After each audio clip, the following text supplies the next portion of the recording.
So I've seen the pixel stretch effect floating around the internets again, and it's a really fun and easy effect to create, and I'm going to show you how to do this in Photoshop right now. So here you can see I've got my English countryside and we have our lovely red phone box in the middle. Now for this effect, you want to pick an element in the image that you want to stretch. So in this case, it's obviously going to be the giant red phone box. So let's go and grab the single column marquee tool. And what we're going to do is just try and find the edge of the post box and make a selection. So if I click and drag with this, you can see it just does a 1 pixel selection.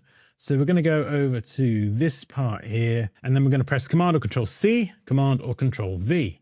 And if we hide this background layer, you can see we have a slight slither of a pixel. That doesn't even make sense. We have a pixel width line. And what we need to do now, this does run top to bottom. So we've got to trim off everything we don't need. So let's go in here, Command or Control I to invert the layer.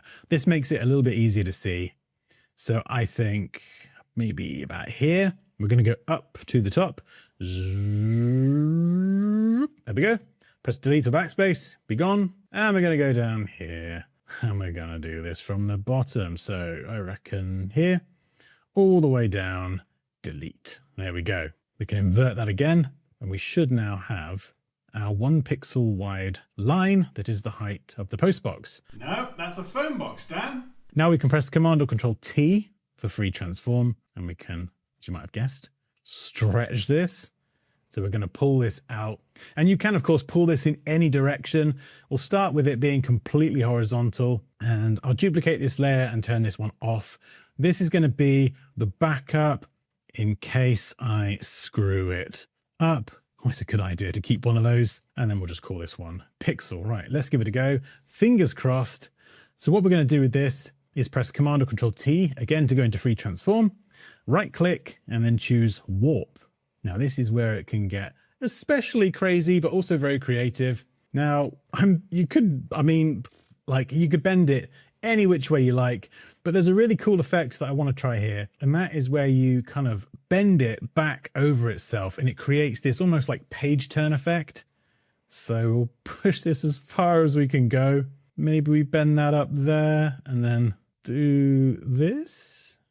You've got to try and get the right handle here. So it can be a bit fiddly. So we could pull this one. Is it this one? And then maybe pull this down. Yeah, something like this. But then I also want to get this part up here. So I'm going to have to pull that one. Ah, there we go. That's the handle I wanted. You see what I mean? It's very fiddly, depending on the type of warp you want to create. There we go. There we go. That's what I'm going for. Let's pull this one down a bit. Nice. So you can, of course, play around with this loads, but that is what I've got so far. Now, this looks fine on its own. You can see it's quite literally just stretched the edge of the post box, and we've bent it and warped it in all sorts of weird and wonderful ways. But yeah, feel free to play around with this. What we can do to make this more realistic, not really realistic, but to sell this effect even more, is add some shadows and highlights. So I'm going to add an exposure adjustment layer, hold Alt or Option and click between these layers, and it will clip it to the pixel layer. So when I adjust this now and make it darker, you can see it's only going to affect the pixel layer and not the entire image. So now we've darkened it, we're going to invert that. There we go. Now press B for the brush tool, have white as your fill color, or foreground color. Sorry, my brain was in Illustrator for a second there. And then grab this brush here, the soft round pressure, opacity and flow brush. My goodness, that is a mouthful, but this brush is amazing. It's the best brush in the entire world. Literally, I use it for everything. Hardness at 0%. And this is the key step.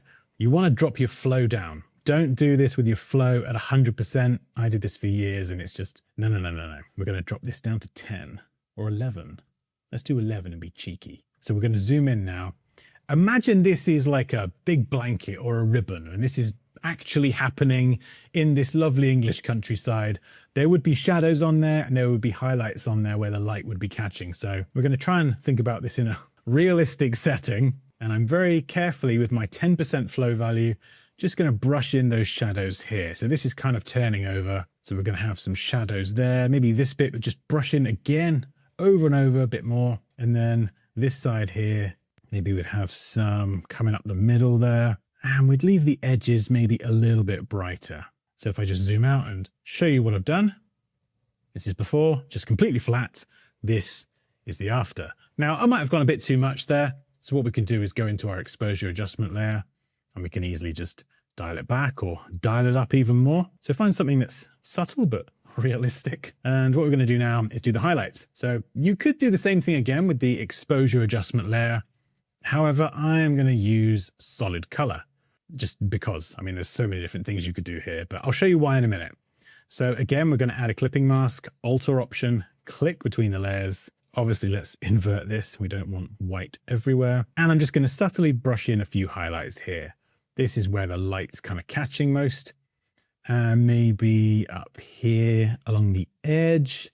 Very nice. Ooh, maybe over here as well, right along the edge. And we go, your cheeky red ribbon. Right, so obviously that looks awful. But what we can do now is we can adjust the blending modes. So we could go to something like overlay. And if I hide and show the layer, you can see it is a subtle difference. But now that we've got it in place and we've set the blending mode, we can go back in and we can kind of be a bit more creative with this. So let's just, that's too much, damn. But let's go in and just brush a little bit more. We'll make this bit a bit brighter here. So once you've set up your adjustment layers for shadows and highlights, that's when you can really kind of get in and fine tune it. And if I just show you a before and after, completely flat versus with shadows and highlights, you can see the difference. It just looks so much better, and it kind of gives you a bit more of a sense of depth as well. And if it is a little bit too punchy, just select both layers, press 5 on the keyboard, and immediately that is 50% opacity, and the effect effectively becomes half the strength of the opacity. So there we go. That is the pixel stretch effect. Honestly, it's a ton of fun. And if you do have a go at this, tag me on the old social medias at ForeverDansky. I would love to see your take on this. But otherwise, I will catch you in the next one.